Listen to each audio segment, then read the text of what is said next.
আমাদের আজকের জার্নি হবে হানিফ এন্টারপ্রাইজের এই বাসটিতে করে। এখানে সব বাসের কাউন্টার আছে, গোল্ডেন লাইন, সোহাগ এবং এই পেছনে হচ্ছে আমাদের হানিফ। জার্নি করবো হচ্ছে A12-তে। পছন্দের dashboard 1Z dashboard, star deluxe. এখানে অনেক বাসের কাউন্টার আছে এবং এখানে হচ্ছে দেশ ট্রাভেলসের কাউন্টার। ওরা নাকি সার্ভিস অফ করে দিয়েছে, বাস ছেড়ে দিচ্ছে এখনই। আমরা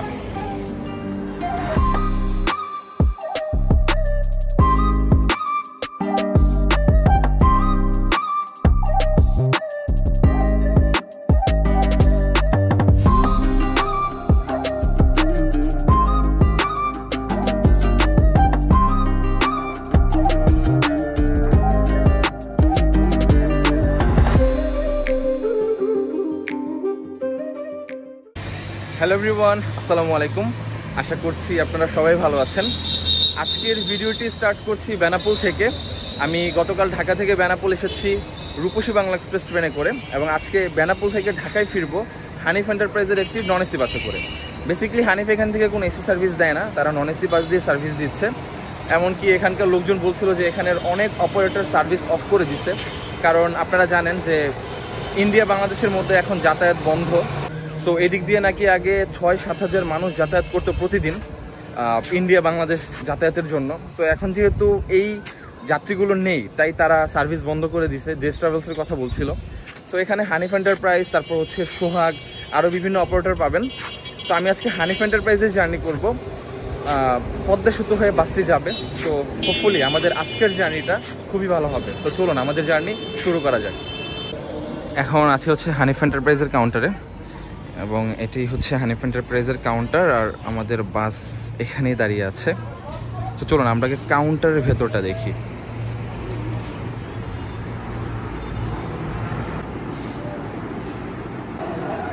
এখানে যাত্রীদের বসার সুন্দর ব্যবস্থা আছে, তারপর এদিকে ওয়াশরুম আছে। চলুন আপনাদের বাসের ভেতরটা দেখাই। ও ফার্স্টে হচ্ছে পছন্দের ড্যাশবোর্ড 1Z ড্যাশবোর্ড এবং ড্রাইভিং সিট বেশ সুন্দর। ওভির একটা ট্যাগ দেওয়া আছে এখানে। তারপর এই হচ্ছে 2x2 ফরমেশনের সিটগুলো যদি আপনাদের দেখাই, এই হচ্ছে সিটের কোয়ালিটি খুবই সুন্দর, খারাপ বলার সুযোগ নাই। উপরে মালামাল রাখা যাবে, ফ্যান আছে। ওভির কাজ বরাবরই ভালো লাগে আমার। আজকের সিট হচ্ছে A12, এই দুইটা। ব্যাগটা কার ভাই? এটা আমার না। তো এখান থেকে বেশ ভালো একটা ভিউ আপনাদেরকে দেখাতে পারবো ইনশাল্লাহ। এমনকি ফ্রন্ট ভিউটাও সুন্দর। সো খুব সুন্দর ভিডিও হবে আজকে। সামনে হচ্ছে সোহাগের একটি বাস দাঁড়িয়ে আছে নন এসি, এবং এর সামনে হচ্ছে আমার আজকের ট্যুরমেট হানিফের একটি বাস। এবং এখানে হচ্ছে দেশ ট্রাভেলসের কাউন্টার, কিন্তু ওরা নাকি সার্ভিস অফ করে দিয়েছে। তো এখানে আমি যেটা দেখলাম তুলনামূলকভাবে হচ্ছে সোহাগের যাত্রী বেশি, কারণ সোহাগের একের পর এক কয়েকটা বাস ছাড়লো। হিনো 1Z নন এসি ছাড়লো, স্ক্যানিয়া হাইটেক ছাড়লো, বাট হানিফের একটি বাস দাঁড়িয়ে আছে যেটা 9:30 বাজে ছাড়বে। এবং এটি হচ্ছে আমার আজকের টিকিট। জার্নি করবো হচ্ছে A12-তে। ভাড়া নিয়েছে 600 টাকা করে। এমনিতে নাকি হানিফের ভাড়া 750 টাকা, বাট আজকে 600 টাকা করে নিল। দুইটা টিকিটে পড়েছে হচ্ছে 1200 টাকা। তো জার্নি করি হানিফে, দেখি আজকে জার্নিটা কেমন হয়। বাস ছেড়ে দিচ্ছে এখনই। আমরা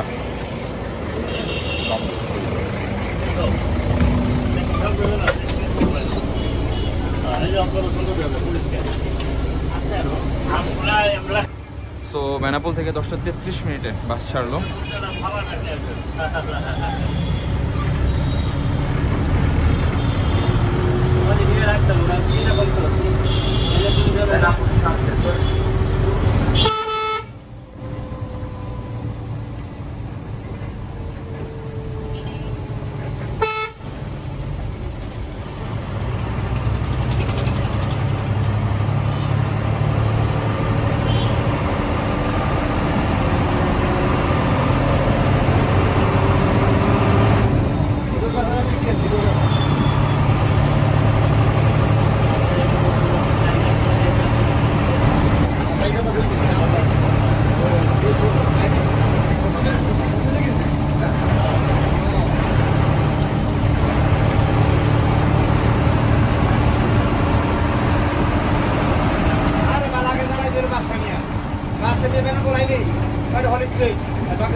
এটা হচ্ছে আমরাখালী চেকপোস্ট।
আমরা হচ্ছে সকাল 10:45 যশোরের নিউ মার্কেটে চলে এসেছি। এখানে বাস দাঁড়িয়েছে, আমরা বাস থেকে নামি।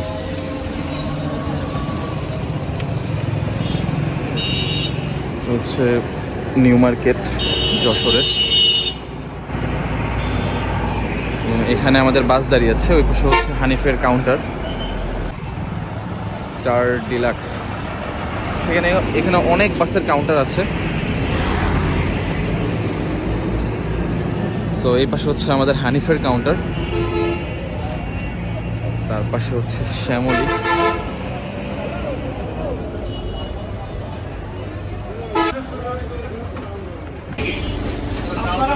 আপনারা সার্ভিস ভালো করে আপনাদের আসে, আমাদের সার্ভিস ভালো না। আমার সার্ভিস আমি গাড়ি সময় নেব, গাড়ি কাউন্টার আছে, যাত্রী দেবো, যাত্রী দিতে হবে, বুঝলেন?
African singer, right?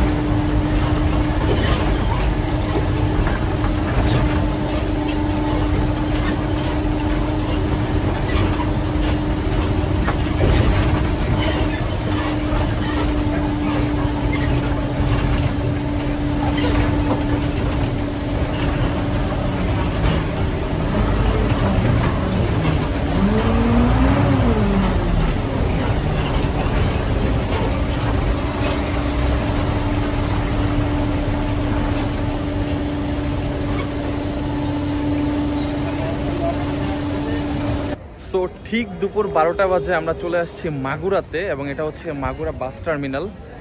এখানে সব বাসের কাউন্টার আছে, গোল্ডেন লাইন, সোহাগ, এবং এর পেছনে হচ্ছে আমাদের হানিফ। সো ঠিক 12টা বাজে এখন। আমরা বেনাপোল থেকে ছাড়ছিলাম হচ্ছে বাস 9টা 30 মিনিটে। তো মাঝখানে যশোরে হচ্ছে কাউন্টারে বিরতি ছিল, তো এখান থেকে আমরা ফরিদপুর যাব, তারপর হচ্ছে ভাঙা হয়ে পদ্মা সেতুতে যাব। তো সামনে আবার হচ্ছে হোটেল ব্রেক আছে, তো চলুন যাওয়া যাক। বৃষ্টি শুরু হয়ে গেছে।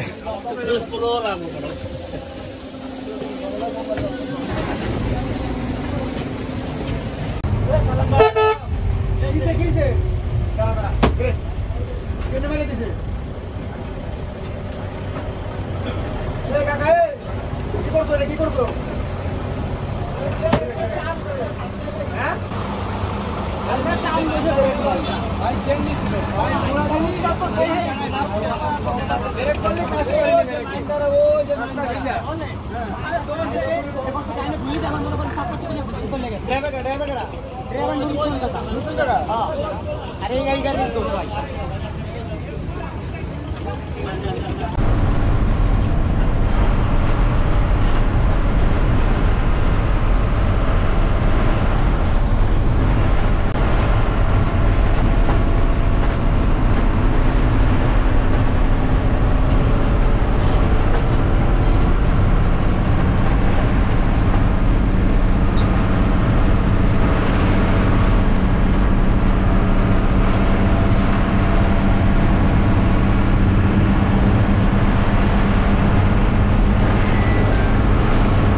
ঘড়িতে সময় হচ্ছে দুপুর 2টা 20, আর আমরা ভাঙার খুব কাছে একটা হোটেল রেস্টুরেন্টে হচ্ছে ব্রেক দিছে। একদমই ছোটোখাটো, খুব একটা কিছু নাই এটাতে, একটা ফুয়েল পাম্পের পাশে আর কি, একটা ছোট হোটেলের মতো। তো অলরেডি অনেক লেট হয়ে গেছে আমাদের বাস, বৃষ্টি ছিল মাঝখানে, বাস টানতে পারে নাই। তো এর সামনে হচ্ছে ভাঙা, তারপর তো এক্সপ্রেসওয়ে, পদ্মা সেতু। তো এখানে 10 মিনিটের ব্রেক দিছে মাত্র, কেউ চাইলে লাঞ্চ করতে পারবে না, এরকম একটা অবস্থা আর কি। সো এখন দেখা যাক বাকি পথ যেতে কতক্ষণ লাগে, এক্সপ্রেসওয়েতে কেমন টানে।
আমরা ঢাকার সায়েদাবাদে চলে এসেছি। আমাদের বাস আমাদেরকে উত্তরার আবদুল্লাপুরে নামিয়ে দেয় বিকাল 5:15। আমরা বেনাপোল থেকে ছেড়েছিলাম সকাল 9:30 বাজে এবং বেনাপোল থেকে এই পর্যন্ত আসতে আমাদের এতটা সময় লাগার কারণ আমাদের বাসের ড্রাইভার সাহেব আজকে খুব ধীর গতিতে বাস চালিয়েছেন।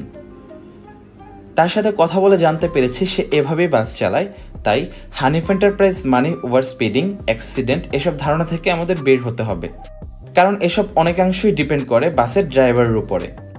আপনারা হয়তো লক্ষ্য করেছেন আমাদের বাসকে অনেক বাস ওভারটেক করে গিয়েছে।